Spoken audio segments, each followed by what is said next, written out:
What's up, you savages? It's UFC 312 going down under this weekend. Saturday or Sunday? Is it actually Sunday? I heard Weili say Sunday at the press conference. That got me thinking, damn, we got another fucked up time for the pay-per-view. I'm going to give you my entire full card predictions. We'll go from top to bottom just to make it entertaining. Let's start off with the main event. Dricus du Plessis is fighting Sean Strickland again, and he says Sean Strickland's got STAPH. Have you heard this? Have you heard the news? Sean Strickland with a staph infection would not be good for him. If you got a staph infection, you're going to be a little weak. Your training's not going to be so good. I'm going to assume it's cap. But I was already picking Dricus du Plessis.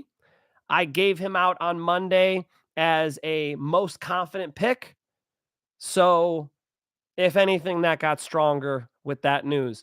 Dricus du Plessis, as Dana White says, fights like a white guy dances. That's not a compliment. It doesn't look good. Somebody's going to say Finch is a Dricus du Plessis hater. You got it right. However, I won't be blinded by that. Okay? I won't be blinded by my hatred of Dricus du Plessis' style. He's not a bad guy. I think he's going to be able to beat Sean Strickland again. It was damn near an even fight the first time, and the only reason why this one should be different is that Dricus du Plessis is better. He got more experience now. He's got the title now. He was able to beat Adesanya with a submission of the year. Again, bullshit submission of the year. It was an ugly-ass rear naked choke, but hey, he took it. Come on, submission of the year? People are tripping. Adesanya's what, a purple belt from a good school. Atos Jiu-Jitsu is great. However, Adesanya kind of broke there. I don't think it was the submission that was so spectacular, but I do think Dricus du Plessis' heart is spectacular. I think his forward pressure is spectacular. I think his strength is spectacular. I think he puts that together to beat a potentially sick Sean Strickland. Sean Strickland always making it a great fight. Got a great 1-2 and a teep. But Sean Strickland does well when you kind of sit at range with him. That's not Dricus' style. Dricus puts the car in drive and he keeps moving forward. Let's say he moves right over. Even if it's a game, Sean Strickland, it'll just be another close decision. We'll go Dricus du Plessis in Australia. Now, Weili and Tatiana Suarez, I would argue, is the first time we've seen a female-male title fight on the same card where I will go, the females are more technical. Weili is more technically sound than Dricus du Plessis, and I believe Tatiana Suarez has a deeper repertoire than a Sean Strickland. Tatiana Suarez has nasty Darce chokes, the best guillotines in women's MMA right now, phenomenal wrestling. Weili, high output, phenomenal striker, solid takedowns. They are great athletes. You got to give the women some credit here. I definitely will. I think it's a great fight. I do think these ladies probably go long. I've got Tatiana Suarez, but fuck, is it a good fight? I caught my interview clips dropping with Tatiana Suarez every day. You guys will see another one drop tonight, and then I'll make sure to give you guys the actual Weili talk as well. Me and her broke down the Weili matchup, and I'll tell you right now, Tatiana Suarez says she's going to choke her. So if she catches a tired Weili in the 4th or 5th round, I won't be that surprised. I think Tatiana Suarez is in for a really tough fight with Weili, especially due to her inactivity. But the thing is, Weili hasn't been that active either. It's a really cool fight against two women who just have incredible skill sets. I was able to watch Tatiana Suarez beat up on a couple female UFC fighters. The amount of connection between jiu-jitsu and wrestling that she's able to create. She could take you down and go directly into chokes. It's all one game. It's very beautiful to watch. She's got Patchy Mix as her boyfriend. He's got this nasty guillotine he showed me. I'll also drop that clip for you guys. I'll drop that one tonight. She took it. She's able to use it. She's able to choke these girls now. So Tatiana Suarez, very, very good on the ground. On the feet, you can see Weili having some success. You could see her kicking. You could see her high pace, her 5-round cardio. Weili is definitely a challenge. If you're betting on Weili, I ain't even trying to stop you. But Tatiana Suarez takes girls down, and Weili's been taken down 6 times in her last 5 fights. I think Tatiana Suarez can hit a takedown or two or three. And when she does, girls don't pop up. Maybe Weili does. It'll be incredible. You heard Weili at the press conference say in her ever improving English that she's gotten better at wrestling and jiu-jitsu just in preparation for Tatiana Suarez. I believe her. Looks like she trains very hard. I've certainly never had six-pack abs like that. Weili is a hard worker. I'm sure that she leveled up, but is she at the level of Tatiana Suarez with the wrestling? I'm going to say no. Great fucking fight. Maybe the best female fight we'll see.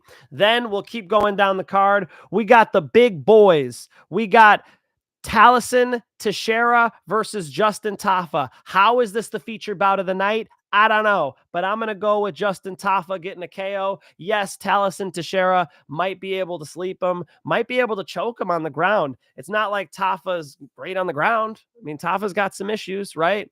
But I'll go with the heavyweight slugger in Justin Tafa, trusting the power. But Tallison Teixeira, just really unproven. We haven't really seen what he looks like against any decent competition. In his last fight on Dana White's Contender Series, he was getting bombed on. He could not get his head out of the way of big hooks. And you know, big hooks are coming from big fat Justin Tafa. So I'll go Justin Tafa KO, but who fucking knows, right? Jimmy Crute and Mr. Bellato. Bellato is a pretty good striker, moves his head, scary looking motherfucker, but I think Jimmy Crute could take him down. Jimmy Crute's grappling is solid. He's been out for a long time. That's a problem. But it's also a problem when I see Bellato getting taken down, getting smacked up a little bit by Ihor Potieria, eating ground and pound, coming up into a front headlock with his neck out. I'm seeing some holes in the game. So Jimmy Crute submission, Jimmy Crute, is a solid grappler who can strike a bit. He's been able to take down some decent fighters. I rewatched the Anthony Smith fight, so that's in my head, but he's a good grappler, and I do think he could put it together here. There is definitely a clear pathway for him to win this fight. I got Jimmy Crute as the dog. Jake Matthews and Fracisco Prado. Jake Matthews has a path. I get it. But Fracisco Prado is so much more talented than him on the feet. I think Fracisco Prado can knock him out. Prado's got seriously heavy hands, beautiful striking, and it will be up to the grappling, I believe, and the cardio of Matthews. We'll see what he does in the second and third round. I think Prado is getting more experience in the UFC now. I think if they bang, it's Prado knockout. Jack Jenkins, Gabriel Santos. I like Gabriel Santos. Gabriel Santos has such raw talent. It's vicious striking, violent movement, solid takedowns. He can grapple well. Jack Jenkins getting taken down by Herbert Burns is not good. Herbert Burns is one of the worst fighters in the UFC. So why shouldn't Santos be able to hit these takedowns too? A guy who's much more threatening on the feet as well. I like Gabriel Santos here. I'll take him. Tom Nolan versus Slavaclaus. Interesting. AJ DeVito almost convinced me to go with Tom Nolan. I'm leaning Slavaclaus because of the striking, man. Slavaclaus has a great hook. Tom Nolan's been susceptible to hooks. But Nolan's the younger man. Slavaclaus is only aging. He doesn't look to be getting better right now. Tough call, man. If you're on Tom Nolan, I'm not trying to tell you not to be. I'm just saying Slavaclaus is real good at striking, and he has a beautiful ability to put a lead hook on people. I think he could potentially exchange with Tom Nolan and maybe get him out of there. So Slavaclaus for one last hurrah for the old man. All right. Cong Wang versus Bruna Brasil. I'll go Cong Wang, but not confidently. Cong Wang got dropped and subbed in her last fight, and Bruna Brasil better than her on the ground, maybe. Cong Wang, solid kickboxing. Let's say she gets a decision here, 29-28, though. I don't know. It's probably a fight. Cong Wang could potentially beat her with a finish. Alessandre Topuria and Colby Thicknesse. I see some Colby Thicknesse fans in the comments. Respect to the Thicknesse with those American thighs. I don't know. Maybe Colby Thicknesse can get a little grappling going here. I got Topuria. I think Topuria is better on the feet and a lot better at wrestling. Like Colby Thicknesse is a wrestler too. I understand, but the wrestling of Topuria looks impressive to me. Of course, the blood brother of Ilya Topuria, and the striking is solid, man. I think he's got the better striking, the better wrestling. It's up to Colby Thicknesse to be able to out wrestle you, drag you to the ground, be explosive on the feet, kind of lunge in. I think he's going to have a lot of trouble on the feet with Topuria. I think he gets boxed up, kickboxed up, and then has trouble taking him down. So, and Colby Thicknesse took this thing on short notice, remember? You can't love that, right? We're going with the champ's brother. Give me Topuria potentially putting him away. Kody Steele and Wrong Zhu. Wrong Zhu's not that good. Wrong Zhu gets outstruck by most guys in the UFC. I'm not believing it. I think Kody Steele can get this thing done. Kody Steele's got, good distance striking. He can exchange with you.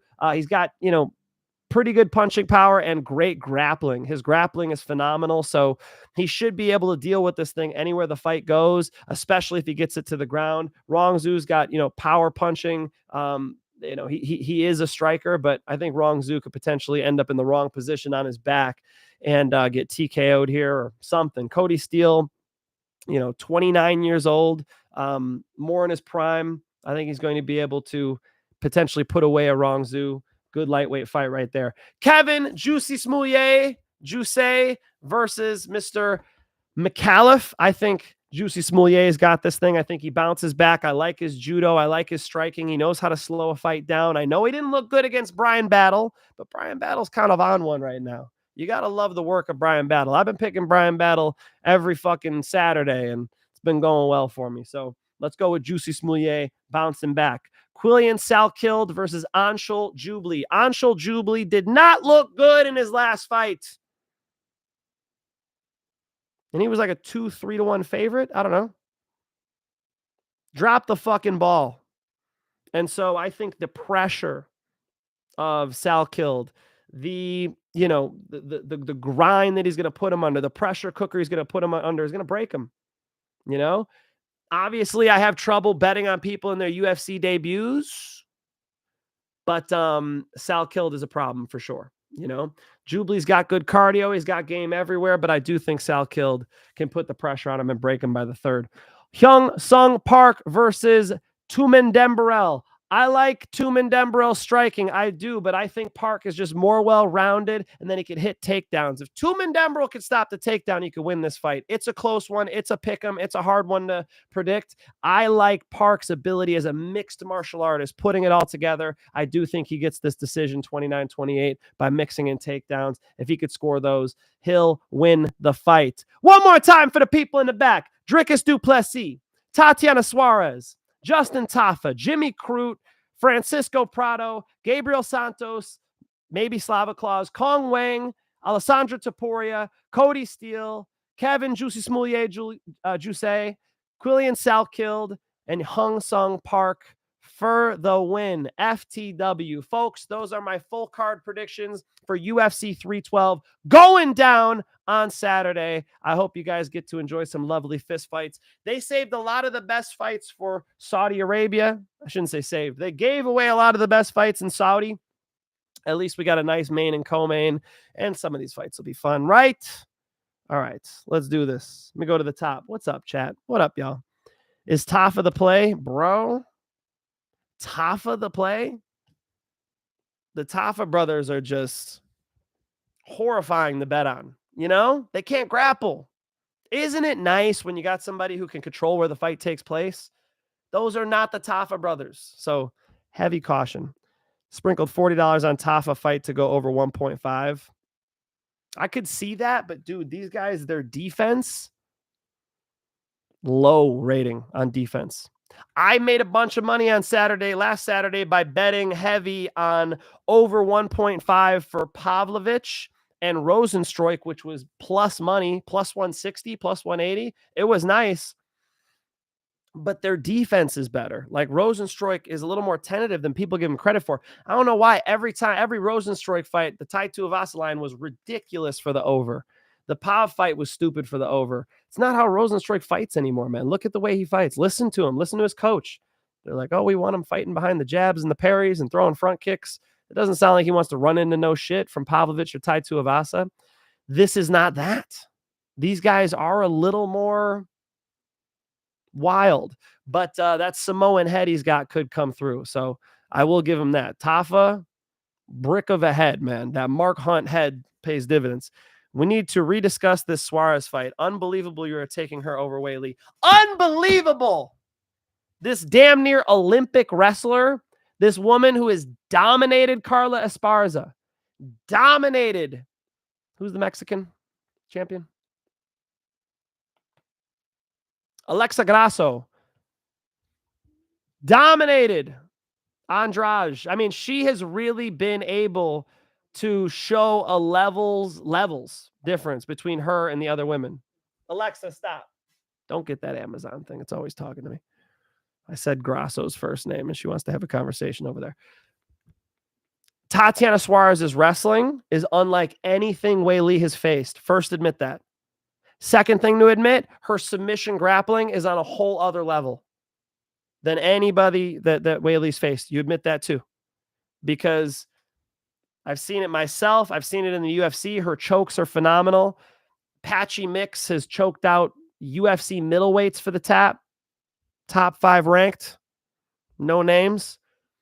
The guillotine game, the choke game is ridiculous. Tatiana Suarez's Darce chokes, her gator rolls, which she's been using since she was a kid as a wrestler. She's a fucking problem on the ground. Weili's the better striker. Weili's got the championship experience. It is a great fight. Finch the man. Thank you, Hernandov.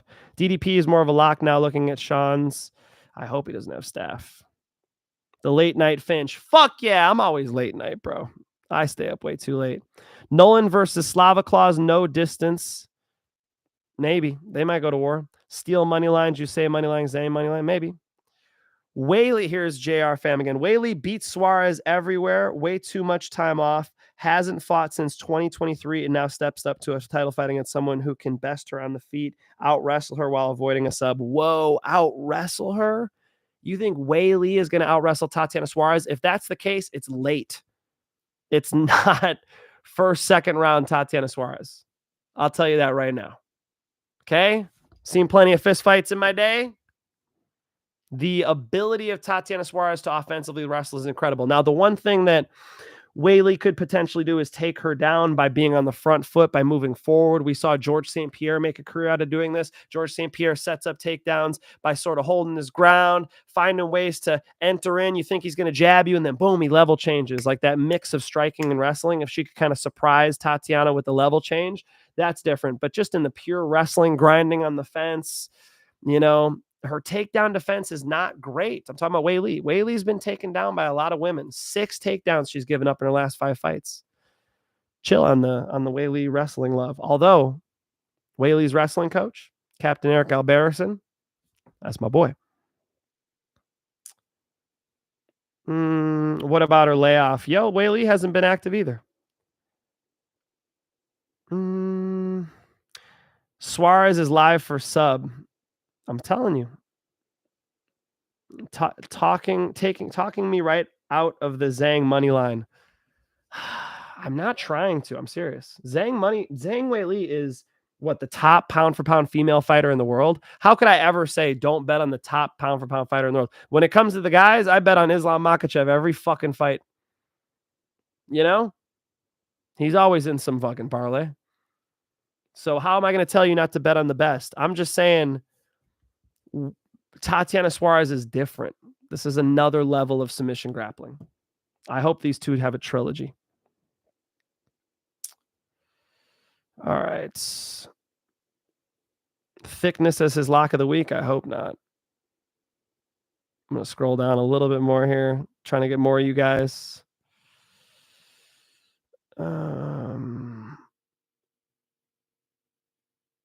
Do you ever mess with any DraftKings spreads? No. Some of you guys with these fucking apps, like what app is it where it only lets you have certain like 4 options? You could pick like total strikes, under, over. You can only pick like certain goofy shit. Are they going to land 2 takedowns or not? Most of those are just traps, man. I think personally the best way to bet, money line, under, over. Money line, who's going to win? Under over, is it going to go long? Is it going to go inside distance? Those make sense. Under over 1.5, under over 2.5. Those you can, more reliably pick, I think. Every now and then you can go with a goofy one, but fuck some of these apps, man. Yeah, AJ is going to go on live soon, man. AJ is going online soon. What do I think about Anshul Jubilee? Anshul Jubilee disappointing. That's what I think about Anshul Jubilee. And he's in a fucking tough fight here with Salkill. That is no problem. That is a problem. Sorry.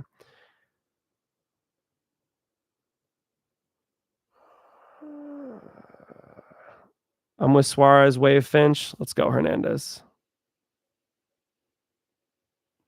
Me and Kevin Lee have something in common, getting chinned and sparring. Why are you sparring, MMA Guru fanboy? Like the stream. I agree, non-addictive. I agree. Like the fucking stream.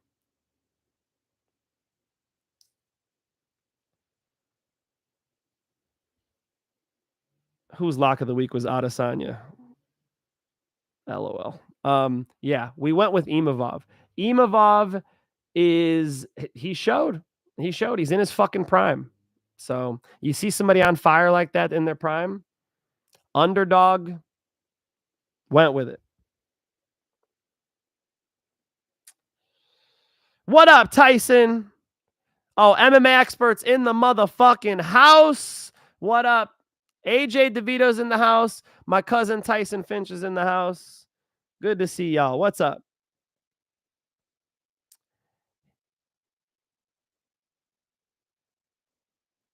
Blessings from Cambodia. Holy shit. Blessings from Huntington Beach, dude.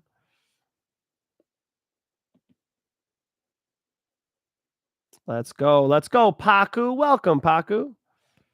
Let's get this money. Thanks, Finch, for everything. I got you, man. So if you want to bet on fights, there's the free channel, and then there's the premium channel. Those where I give out my bets. These are just my picks. That's my full card predictions, top to bottom. I think that there is some food to be had on this card for sure. Twice in a row now, I'll tell you one thing is that my lock of the night is going to be an under-over. Last week, I went with over 1.5 Pavlovich and Rosenstruik. This week, I'm looking at something similar, just reading matchups, just trying to see how two fighters match up, right? So, sometimes the under-over is the way to go over, picking one way or another on a money line. So I'm betting heavier on my lock definitely this week than any other play. Good to see people from Cambodia. Folks, those are the fucking picks. I know AJ's about to go live. AJ will hook y'all up. He's going to do a press conference reaction. I did see a little bit of the press conference, which was, boring. I think that they need to do it with the audience. I think they need to do it with the whole crowd. I saw maybe it was just press Q&A. I don't know. Maybe they will do another press conference with the Aussies. But the one I saw, everybody was pretty chill. Weili, humble as usual. Tatiana Suarez, funny, humble as usual. Sean Strickland saying crazy shit as usual. Was there really anything out of ordinary? I don't think so. The only thing out of ordinary is, does Sean Strickland have staph infection? That's what AJ messaged me. And that's what, sort of surprised me. I tried to look into it. I saw Plessis saying he does. All right. So, staph infection, Hernandez. That's what I heard. I know. But that's okay, because I already placed a bet on Dricus Plessis. We're good. Thank you, AJ. I appreciate you. Even staph, he will still win, bro. If he has staph, that's gonna be a tall task to deal with. Short bus Plessis, as Sean Strickland's been saying, with a staph infection. Thank you, Zohan. I appreciate you sending some love. Bilal Muhammad's your training partner, MMA fanboy. Damn, that's who punched you in the face. That's crazy. I'm gonna leave you guys with this. All right, the free channel parlay of the week, and I'm just gonna clip it and post it right in the free channel. Free channel, the parlay of the week this week is going to be Alessandre, Topuria, and Gabriel Santos. Topuria, because I believe that him having a full camp, having better striking, and being able to wrestle with a thickness is going to be a recipe for him getting a potential finish, but just straight money line. And I'll put that together with Gabriel Santos, who I do believe will hit these takedowns. Against Jenkins, you guys saw Herbert Burns doing it. I think those two together make a lot of sense. That's the only play I'm giving out in the free channel all week. It's going to be Alessandre Topuria and Gabriel Santos. You put those two together. It was around minus 120 earlier in the week. Godspeed this week. My favorite bets are over in the premium channel. It's my lock, my parlay, and my 3 premium plays. And I'll be looking at maybe a wild card later if there's a good one on the card for y'all. All right. Until next time, folks, I appreciate y'all tuning in. Go check out MMA Experts. AJ DeVito is going to be live with his press conference reaction right now. Until next time, it's peace and love.